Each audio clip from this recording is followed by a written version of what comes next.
بسم اللہ الرحمن الرحیم۔ السلام علیکم۔ لیسن نمبر 1 ہے مفردات کے بارے میں۔ مفردات اکیلے لفظوں کو مفردات کہتے ہیں۔ بسم اللہ الرحمن الرحیم۔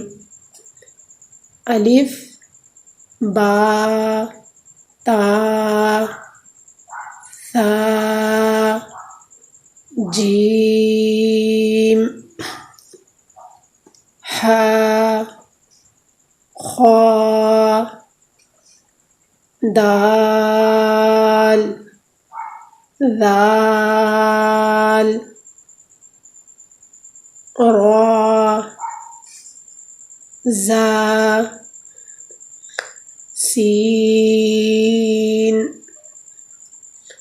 شین، صاد، غاد، طا، ظا، عین، غین، فا، قاف، کاف،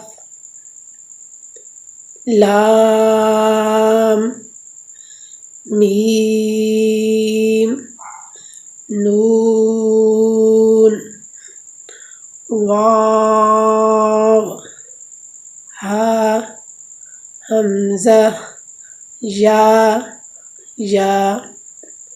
جی اب آتے ہیں تجوید کی طرف۔ عموماً حمزہ اور الف کو ہم علیحدہ نہیں سمجھ سکتے، بلکہ ہم ان کو ایک ہی جیسا بناتے ہیں، لیکن ایسا نہیں ہے۔ الف ہمیشہ نرم پڑھی جاتی ہے اور اسے بغیر جھٹکے کے پڑھتے ہیں، لیکن اگر حمزہ کے الف کے اوپر زبر آ جائے گی یا اس کے نیچے زیر آ جائے گی یا اس کے اوپر پیش آ جائے گی تو یہ الف نہیں رہے گا بلکہ حمزہ بن جائے گا۔ یہ دوسرا مخرج ہے با کا، تو با دونوں ہونٹوں کی اندرونی تری کے ملنے سے با ادا ہوتی ہے۔ آپ با کا مخرج ایسے ادا کریں گے، حمزہ با زبر اب، حمزہ با زبر اب۔ یہ تیسرا مخرج ہے تا کا، زبان کی نوک جب اوپر کے اگلے دونوں دانتوں کی جڑ کی طرف والے آدھے حصے سے لگے تو اس سے تا ادا ہوتی ہے۔ آپ اس کا مخرج ایسے ادا کریں گے، حمزہ تا زبر ات، حمزہ تا زبر ات۔ جی غور سے سن لیں اس کو۔ یہ چوتھا مخرج ہے ثا کا، تو زبان کی نوک جب اوپر کے اگلے دونوں دانتوں کی جڑ کی طرف والے حصے سے لگے تو اس سے ثا ادا ہوتی ہے۔ ثا کو آپ نرم کر کے پڑھیں گے، حمزہ ثا زبر اث۔ پانچواں مخرج ہے جیم کے بارے میں۔ زبان کا بیچ یعنی زبان کا درمیان جب تالو کے درمیان سے لگے گا تو اس سے جیم ادا ہوگی۔ آپ پڑھیں گے اس کو، حمزہ جیم زبر اج، حمزہ جیم زبر اج۔